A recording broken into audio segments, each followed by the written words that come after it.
প্রধানমন্ত্রী অনেক হবে, অনেক আসবে, প্রেসিডেন্ট অনেক হবে, অনেক আসবে, সেই হিসাবে তোমাদের আমি ভালোবাসি, তোমরা জানো। তোমরা সৎ পথে থেকো, মাতৃভূমিকে ভালোবাসো। মনে রেখো, তোমাদের মধ্যে যেন পাকিস্তানের মেন্টালিটি না আসে। তোমরা পাকিস্তানের সৈনিক নও, তোমরা বাংলাদেশের সৈনিক। তোমরা হলো আমার পিপুলস আর্মি। তোমরা পেশাদার বাহিনী নয়, তোমরা শুধু সামরিক বাহিনী নও। তোমাদের দরকার হলে নিজের উৎপাদন করে খেয়ে তোমাদের দেশকে বাঁচতে হবে।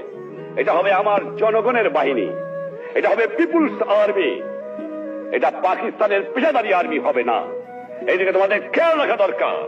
আর যেখানে অন্যায় অবিচার দেখবা, চরম আঘাত করবা, ন্যায়ের পক্ষে দাঁড়াবা, গুরুজনকে মেনো, সৎ পথে থেকো, শৃঙ্খলা রেখো, তাহলে জীবনে মানুষ হতে পারবা।